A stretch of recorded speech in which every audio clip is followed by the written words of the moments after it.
आगे बात करते हैं क्वेश्चन नंबर 163। यदि आपने किसी ने ट्राई नहीं किया तो एक बार आप ट्राई कर लीजिए, उसके बाद में आप सॉल्यूशन देखिए। देखिए इस क्वेश्चन में क्या बोल रहा है। फर्स्ट पार्ट में ऐसा बोल रहा है कि if x square plus a minus b times x plus 1 minus a minus b equals to 0 where a comma b belongs to real number, then list integral value of a for which equation has unequal real roots, unequal है real roots हैं for all values of b। ठीक है, standard problem है ये, अपन class notes में भी करते हैं ऐसी सिचुएशन। कैसे देखो, इन्होंने अपन को क्वाड्रेटिक इक्वेशन दिया है, ये x square plus a minus b times x plus 1 minus a minus b equals to 0। इन्होंने बोला है कि इसके क्या है, दो रूट्स है और दोनों के दोनों क्या है, डिस्टिंक्ट है, ये इन्होंने बोल दिया। इसका मतलब क्या है, डी का वैल्यू क्या होना चाहिए, ग्रेटर देन 0 होना चाहिए, डिस्क्रिमिनेंट ग्रेटर देन 0 होना चाहिए। तो यहाँ से अपन इसमें लगाएंगे बी स्क्वायर माइनस 4 AC, तो अपने पास बन जाएगा ए माइनस बी का whole square minus 4 times AC, तो 1 माइनस ए माइनस बी, ये ग्रेटर देन 0 होना चाहिए। और ये प्रत्येक बी की वैल्यू के लिए इसको सेटिस्फाई करना चाहिए, जो भी बी की रियल वैल्यू है उसके लिए क्या करना चाहिए, इसको सेटिस्फाई करना चाहिए फॉर ऑल। ठीक है, तो ऐसा करने के लिए अपन को क्या करते हैं, इसको तो ओपन कर देते हैं, स्क्वायर को भी हो जाएगा a square plus b square minus 2ab minus 4 plus 4a plus 4b greater than 0। तो अपन बी स्क्वायर में क्वाड्रेटिक बना लेते हैं, तो ये हो जाएगा b square plus 4 minus 2a times b plus ये हो जाएगा a square plus 4a minus 4 greater than 0। सही लिखा है, हाँ। तो ये प्रत्येक बी के लिए पॉजिटिव हो, तो ऐसा कब हो सकता है, क्योंकि बी स्क्वायर बी में क्या क्वाड्रेटिक है, तो ये ऐसा हो तभी हो सकता है, ऐसा होना भी चाहिए क्योंकि बी स्क्वायर कोएफिशिएंट पॉजिटिव है, तो जो इसका मुंह होगा ओपनिंग अपवर्ड होगा। ठीक है, तो इसके लिए अब क्या होना चाहिए, डी क्या होना चाहिए, लेस देन 0 होना चाहिए।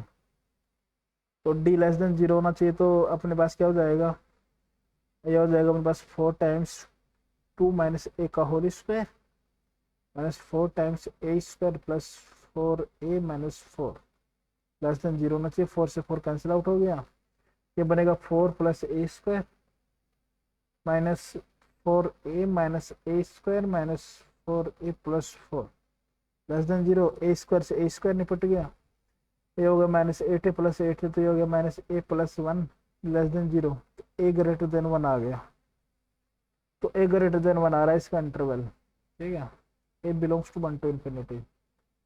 क्या बोला है इन्होंने, लिस्ट इंटीग्रल, तो इंटीग्रल वैल्यू कितनी होगी, 2 होगी। ठीक है, तो इसका आई थिंक फर्स्ट पार्ट का करेक्ट आंसर 2 होना चाहिए। नेक्स्ट पार्ट देखिए, बी पार्ट में बोला कि the smallest value of k for which both the roots of the equation, मतलब ये अपने पास इक्वेशन है, इसके दोनों रूट्स क्या हैं, रियल है, डिस्टिंक्ट है and have values at least 4, मतलब उनका जो रूट्स का मिनिमम वैल्यू है कम से कम 4 तो होना ही चाहिए, या उससे ग्रेटर हो सकते हैं। ठीक है, ये इन्होंने बोल दिया है, तो देख लेते हैं। इन्होंने दिया है एक्स स्क्वायर माइनस 8kx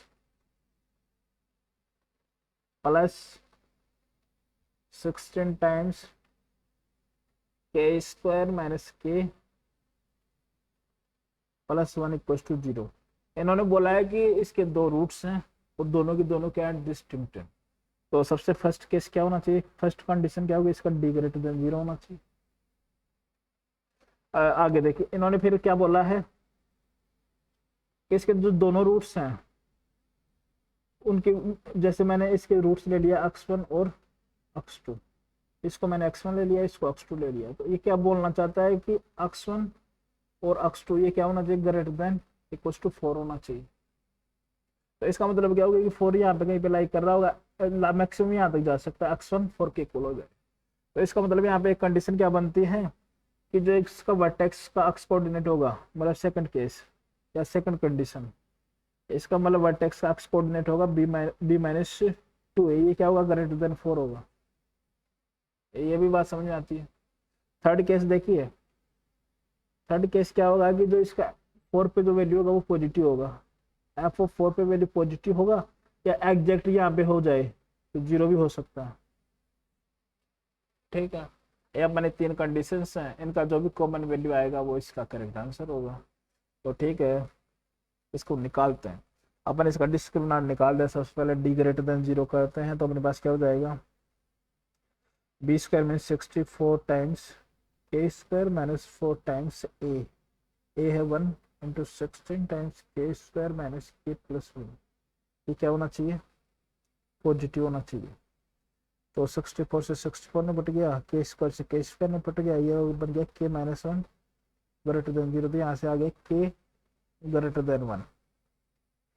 अब ये तो फर्स्ट कंडीशन हो गई। सेकंड कंडीशन देखिए, इसका माइनस बी माइनस 2a का वैल्यू क्या होना चाहिए, ग्रेटर देन 4 होना चाहिए। तो माइनस बी मीन्स ये हो गया अपने पास 8k डिवाइडेड बाई 2, ये कितना होना चाहिए, ग्रेटर देन 4 होना चाहिए।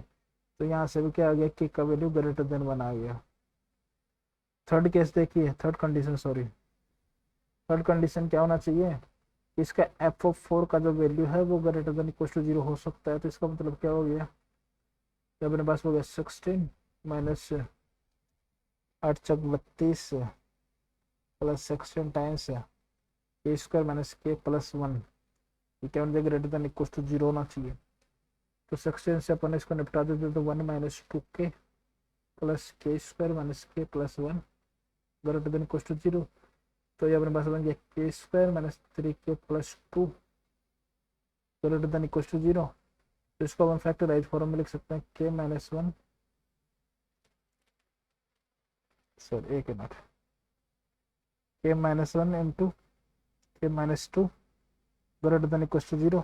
यहाँ से क्या रहा है, के बिलोंग्स टू माइनस इन्फिनिटी से 1 यूनियन टू इन्फिनिटी, ऐसा आ गया। और पहले कैसे आया था, के ग्रेटर देन 1।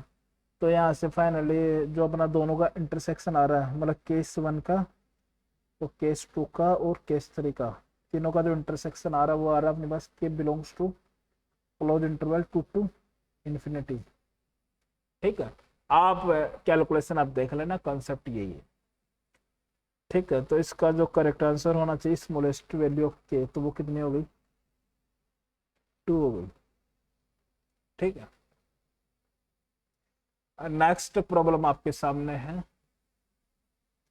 ऐसा बोला कि if sum of maximum and minimum value of y equals to, ये अपने को एक्सप्रेशन दिया है, इसका मैक्सिमम और मिनिमम वैल्यू का sum can be express in the form, इस फॉर्म में अपन यदि लिख पाते हैं जहाँ पे m and n are coprime, then compute m plus n का वैल्यू फाइंड आउट करना। नेक्स्ट पार्ट बोला कि number of non positive integral solution of the equation, इसके जितने भी नॉन पॉजिटिव इंटीग्रल सॉल्यूशन है वो अपन को बताने हैं। नॉन पॉजिटिव का मतलब क्या हो गया कि नेगेटिव और उसमें 0 भी आ गया। ठीक है, पॉजिटिव इंटीजर सॉल्यूशन नहीं बताने, number of non positive integral solution बताने। ये आप ध्यान से ट्राई करिए, इसमें बहुत सारे केसेस बनेंगे, उन केसेस में जो भी आपका कॉमन वैल्यू आता है, जो भी सेटिस्फाई करता है वो करेक्ट आंसर हो जाएगा। इससे नेक्स्ट जो 2 प्रॉब्लम अपन आपके सामने डिस्कस करेंगे, सॉरी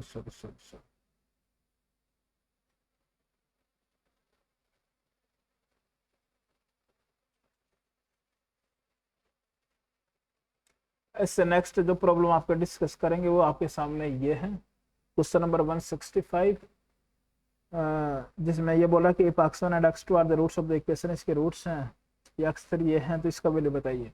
ये आपको सॉल्यूशन इसलिए दिखता है कि ये क्वेश्चंस मैं क्लास में डिस्कस करता हूँ।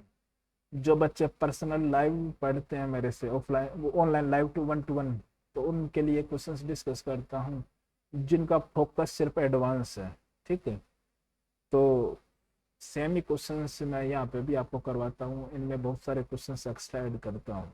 ठीक है, नेक्स्ट प्रॉब्लम ये आई थिंक जे एडवांस में आया हुआ प्रॉब्लम है, आई थिंक 15 या 16 में आया था, ये 15 या 16। इसमें बोला कि let S with the set of all non zero numbers alpha such that the quadratic equation, ये क्वाड्रेटिक इक्वेशन है, has 2 distinct real roots x1 and x2। ठीक है, इसके 2 डिस्टिंक्ट रूट्स हैं, x1 and x2 satisfy this inequality, ये inequality दिया है। Which of the following intervals is are a subset of ऐसे, जो भी इसका जो अपना रेंज आ रहा है उसमें से ये किस किस को सेटिस्फाई कर रहा है, इन चारों में से, मतलब एमसीक्यू टाइप प्रॉब्लम है ये, ठीक है। तो आप ध्यान से ट्राई करिए, जो भी आपके आंसर्स आते हैं वो आप कमेंट करिए और मैं आपके कमेंट का रिप्लाई देने की कोशिश करूंगा, ठीक है।